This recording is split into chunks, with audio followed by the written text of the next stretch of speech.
नमस्कार, मी निलेश सर. आज 6 जुलै इथं आपण आझाद मैदानाला इथं आपण युवा प्रशिक्षणार्थी संघटनेच्या वतीने आपण आंदोलन केलं. दिवसभर आंदोलनाच्या स्वरूपानुसार आम्ही आंदोलनाच्या पूर्ण नियमावलीनुसार फॉलो करून आम्ही पत्रव्यवहार देखील केला. मुख्यमंत्री, दोघे उपमुख्यमंत्री तसेच कौशल्य डिपार्टमेंट संबंधित आम्ही पत्रव्यवहार केला. तर जे भेट होती आपली सामान्य प्रशासकची, ती भेट ते तिथले जे आस्थापनाचे सर आहे, मॅडम आहे, ते 2 वाजेपासून रेल अलर्ट आहे मुंबईमध्ये, म्हणून ते चालले गेलेले आहे. मग त्यांनी आजची भेट नाकारली आहे. मग उद्या त्यांनी 10:30 वाजेच्या दरम्यान तुम्ही या, पण उद्या पण जर असं रेड अलर्टच्या वातावरण राहिलं तर उद्या पण भेट पॉसिबल नाही असे आम्हाला ते बोलले. मग आतापर्यंत आम्ही भेटीची वाट बघत होतो.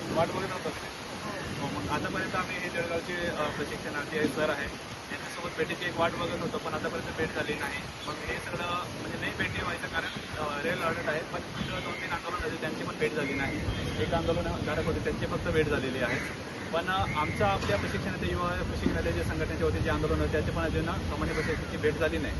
मग उद्याच्या डेटला त्यांनी 10:30 ते सुचवले त्यांनी की तुम्ही या निवेदन द्या आणि भेट घालून देतो असं करून.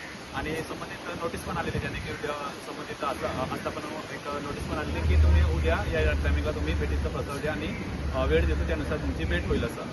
पण उद्या पण अजून क्वेश्चन मार्कच आहे. जर हा रेल अलर्ट पाऊस अजून जास्त राहिला किंवा हे विधानसभेचे काही बंद राहिले, काय विषय राहिला तर उद्या पण अजून सांगता येत नाही. पण उद्या पण आम्ही प्रयत्न करून बघू.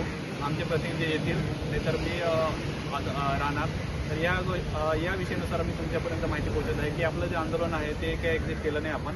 उद्याच्या डेटला अजून जी माहिती आहे ती आपल्यापर्यंत पोहोचवते. उद्या नाही झालं तर परवाच्या डेटला ती माहिती आपल्यापर्यंत पोहोचवत आहे. रेल अलर्टनुसार जे तिथल्या नियोजन त्या वेळेनुसार आम्ही पुढची दिशा आपल्याला सांगू. आपल्या युवा प्रशिक्षणार्थ्यांनी या पावसाळ्याच्या दिवसामध्ये खूप मेहनत घेतली आहे. पूर्ण पावसात यांनी आंदोलनाला स्वीकारलं आणि पावसात उभं राहून पूर्ण जसंही बाकी आंदोलन होते त्या पद्धतीच्या रोजगारासाठी या मॅडम आहे, महिला आहेत, तरी आंदोलन येतात. म्हणून मी युवा प्रशिक्षणार्थ्यांना सांगेल की रोजगारची अजून दिशा आपल्या हाती आली नाही, रोजगार आपल्याला भेटला नाही, तर रोजगारासाठी आपल्याला संख्याबळाची आवश्यकता असते. आपण या आंदोलनामध्ये संख्याबळाची जास्त अपेक्षा केली नव्हती. आपण एक प्रतिनिधी म्हणून जेवढे आहे तेवढ्यानंच आपण सुचवलं होतं की तुम्ही या आणि आपण निवेदन वगैरे देऊ. टेक्निकली कामावर आपण फोकस करून आपण या सगळ्या गोष्टी करू असं करून आपण सुचवलं होतं कंत्राटदाराच्या नियोजनानुसार. पण असं वातावरण झालं की ट्रेन बंद मध्ये परत रस्ते जाम, तर बरेच प्रशिक्षणार्थ्यांना फोन आले. आम्ही सगळं त्यांना इथं यायचा नकार दिला, पण जे उपस्थित होते त्यांच्या अधिकृत आम्ही आंदोलन केलं आणि जेवढे होते तेवढे पुरेसे होते. योग्य तो पत्रव्यवहार जे मोठे आंदोलन असतात त्या लेवलचे पत्रव्यवहार आपण करून घेतले आहे. त्याच्या निकष आता उद्या परवा जो येईल तो येईल आपल्यासमोर आम्ही मांडू. तर युवा प्रशिक्षणार्थीच्या संघटनेच्या वतीने जे विश्वास ठेवणे प्रतिनिधी आले, जे प्रशिक्षणार्थी जे 15 लोक जे आम्ही होते, तर त्यांच्या मनापासून धन्यवाद सांगेल.